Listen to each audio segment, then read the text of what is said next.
Tuliskanlah kepada malaikat jemaat di Efesus. Inilah firman dari Dia yang memegang ketujuh bintang itu di tangan kanannya dan berjalan di antara ketujuh kaki dian emas itu. Aku tahu segala pekerjaanmu, baik jerih payahmu maupun ketekunanmu. Aku tahu bahwa engkau tidak dapat sabar terhadap orang-orang jahat, bahwa engkau telah mencobai mereka yang menyebut dirinya rasul, tetapi yang sebenarnya tidak demikian, bahwa engkau telah mendapati mereka pendusta. Dan engkau tetap sabar dan menderita oleh karena namaku, dan engkau tidak mengenal lelah. Namun demikian, aku mencela engkau, karena engkau telah meninggalkan kasihmu yang semula. Sebab itu, ingatlah betapa dalamnya engkau telah jatuh. Bertobatlah, dan lakukanlah lagi apa yang semula engkau lakukan. Jika tidak demikian, aku akan datang kepadamu, dan aku akan mengambil kaki dianmu dari tempatnya, jikalau engkau tidak bertobat. Tetapi ini yang ada padamu, yaitu engkau membenci segala perbuatan pengikut-pengikut Nikolaus, yang juga aku benci.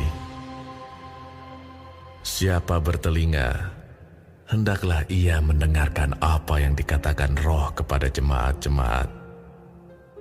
Barang siapa menang, dia akan kuberi makan dari pohon kehidupan yang ada di Taman Firdaus Allah.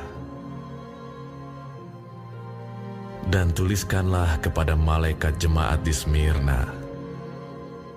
Inilah firman dari yang awal dan yang akhir, yang telah mati dan hidup kembali. Aku tahu kesusahanmu dan kemiskinanmu, namun engkau kaya. Dan fitnah mereka yang menyebut dirinya orang Yahudi, tetapi yang sebenarnya tidak demikian. Sebaliknya, mereka adalah jemaah iblis. Jangan takut terhadap apa yang harus engkau derita. Sesungguhnya, iblis akan melemparkan beberapa orang dari antaramu ke dalam penjara, supaya kamu dicobai dan kamu akan beroleh kesusahan selama 10 hari. Hendaklah engkau setia sampai mati, dan aku akan mengaruniakan kepadamu mahkota kehidupan. Siapa bertelinga, hendaklah ia mendengarkan apa yang dikatakan Roh kepada jemaat-jemaat. Barang siapa menang, ia tidak akan menderita apa-apa oleh kematian yang kedua. Dan tuliskanlah kepada malaikat jemaat di Pergamus. Inilah firman Dia yang memakai pedang yang tajam dan bermata dua. Aku tahu di mana engkau diam, yaitu di sana, di tempat tahta iblis, dan engkau berpegang kepada namaku, dan engkau tidak menyangkal imanmu kepadaku. Juga tidak pada zaman Antipas, saksiku, yang setia kepadaku, yang dibunuh di hadapan kamu, di mana iblis diam. Tetapi aku mempunyai beberapa keberatan terhadap engkau. Di antaramu ada beberapa orang yang menganut ajaran Bileam, yang memberi nasihat kepada Balak untuk menyesatkan orang Israel, supaya mereka makan persembahan berhala dan berbuat zina. Demikian juga ada padamu orang-orang yang berpegang kepada ajaran pengikut Nikolaus. Sebab itu bertobatlah. Jika tidak demikian, aku akan segera datang kepadamu, dan aku akan memerangi mereka dengan pedang yang di mulutku ini. Siapa bertelinga, hendaklah ia mendengarkan apa yang dikatakan Roh kepada jemaat-jemaat.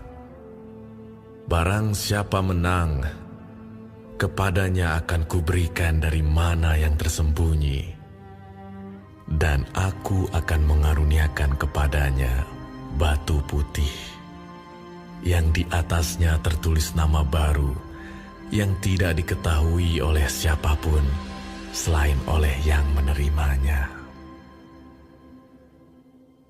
Dan tuliskanlah kepada malaikat jemaat di Tiatira,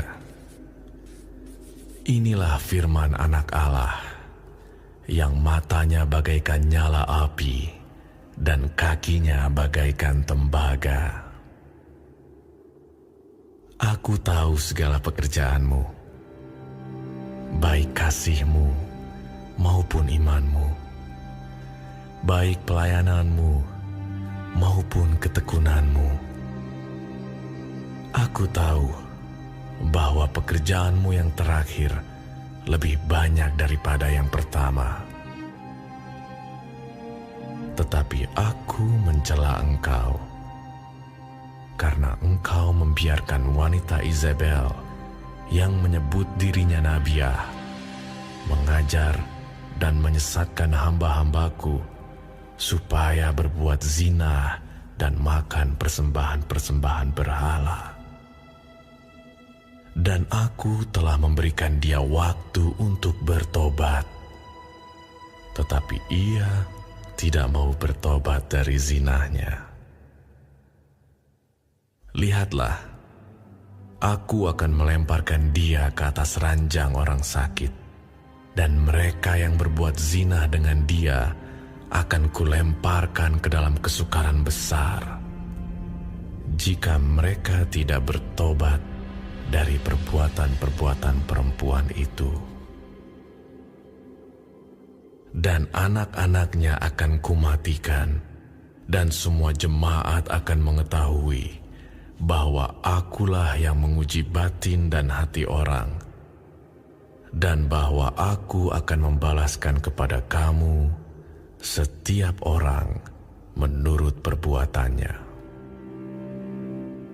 Tetapi kepada kamu, yaitu orang-orang lain di Tiatira, yang tidak mengikuti ajaran itu, dan yang tidak menyelidiki apa yang mereka sebut seluk-beluk iblis, kepada kamu aku berkata, aku tidak mau menanggungkan beban lain kepadamu. Tetapi apa yang ada padamu, peganglah itu sampai aku datang.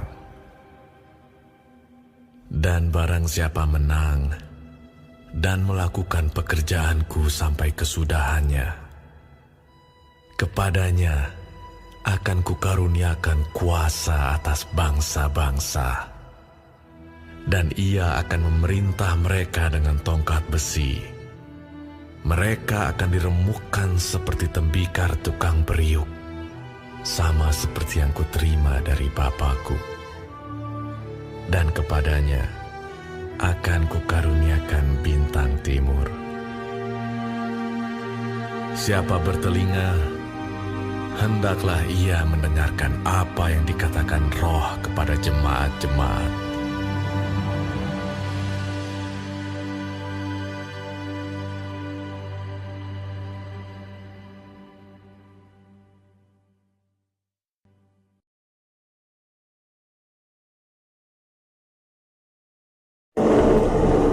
Shalom saudara-saudaraku yang kekasih di dalam Tuhan Yesus Kristus. Puji Tuhan kalau kita masih diberi kesempatan hidup hari ini dan juga mempelajari firman Tuhan sebagai panduan kehidupan dari kitab Wahyu pasal kedua.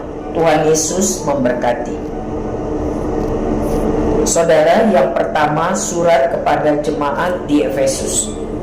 Dengan tegas Roh Kudus melalui Rasul Yohanes mengingatkan bahwa jemaat di Efesus harus kembali kepada kasih yang mula-mula.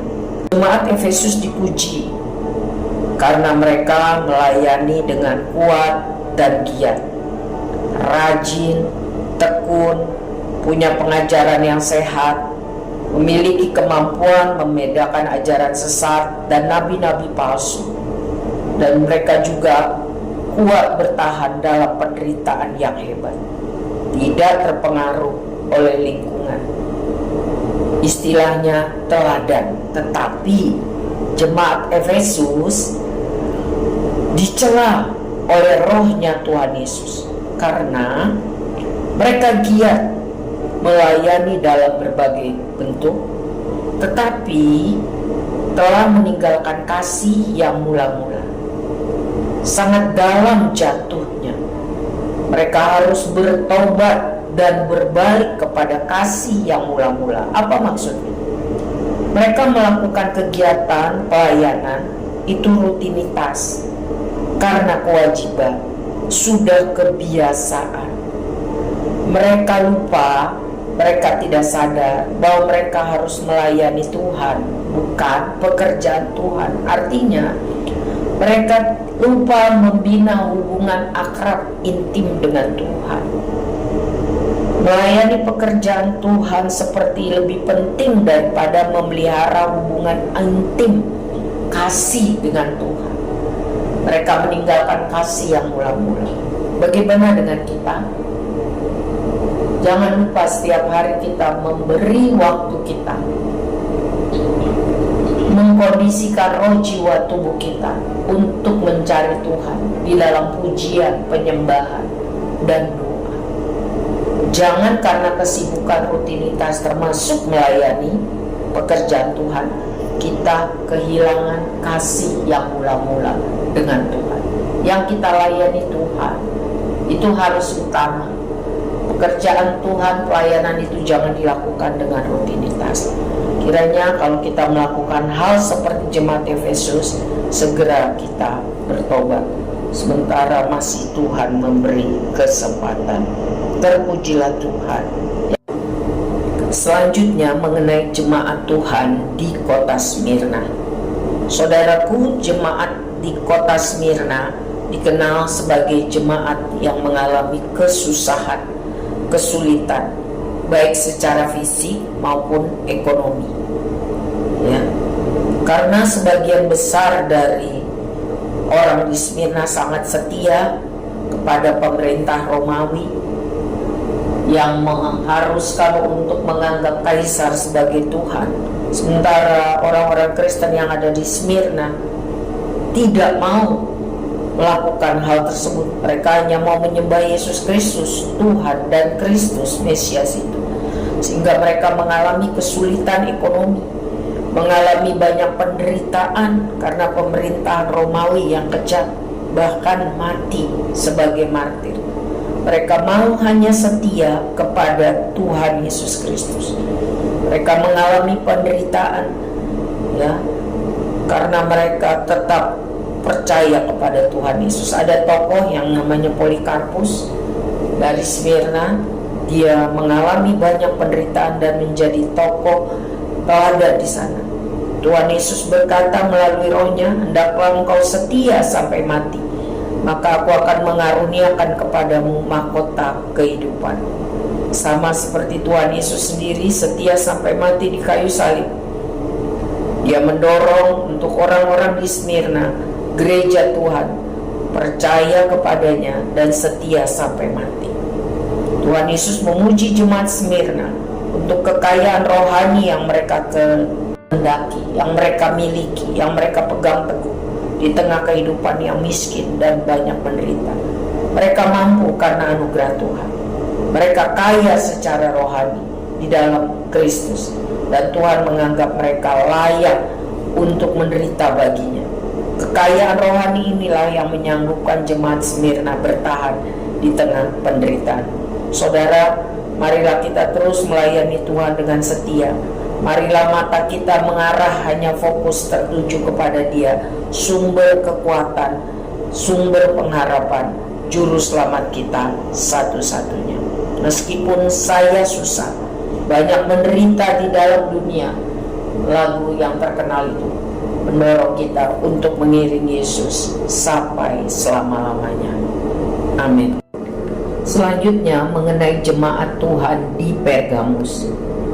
Tuhan memuji jemaat Pergamus karena lingkungan mereka fasik, tetapi mereka tetap berdiri teguh, tidak goyah. Tetapi hati-hati, karena mulai terjadi pembusukan di beberapa anggota jemaat di Pergamus.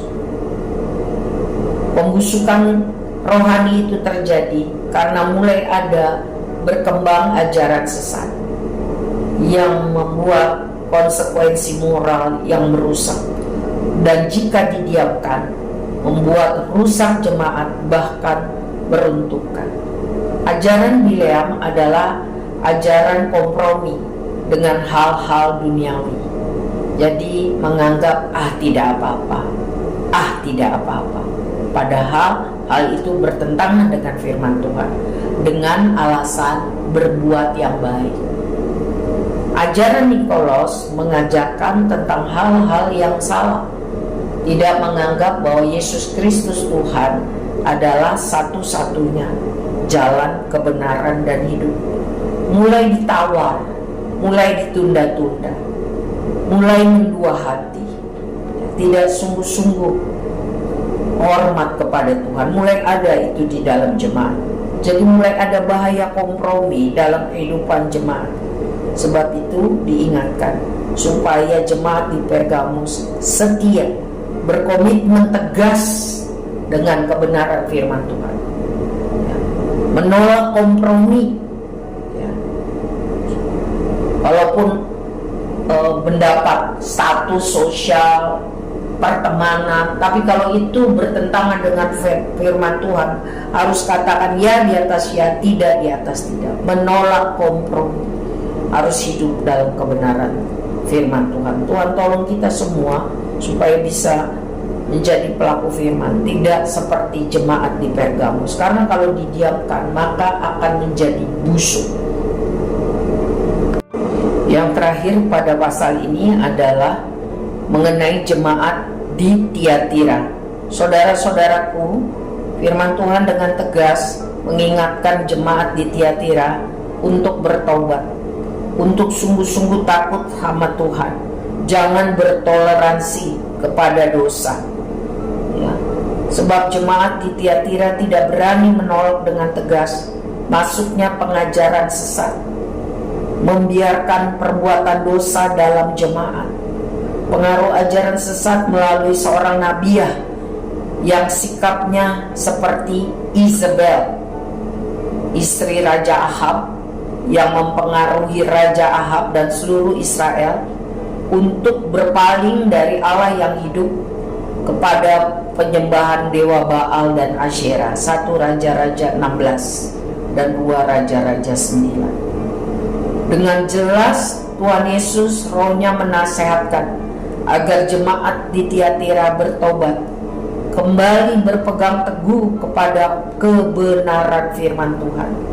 Tuhan berjanji bahwa orang yang berpegang teguh kepada kebenaran firman Tuhan, ya di atas ya dan tidak di atas ya, tidak mau toleransi untuk hal yang keliru, akan dipercaya untuk memerintah bersama-sama dengan Tuhan.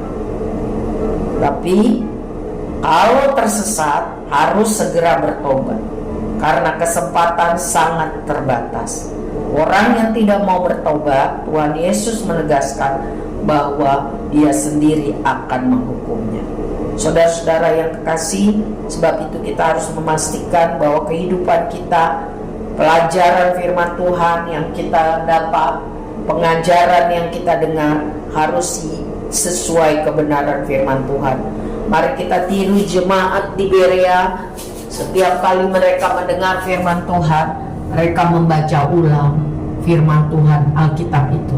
Milikilah rasa yang rindu untuk membaca firman, mengerti dan melakukannya, supaya kita bisa hidup taat setia sampai akhir. Tuhan menolong kita menjadi pelaku firman. Amin.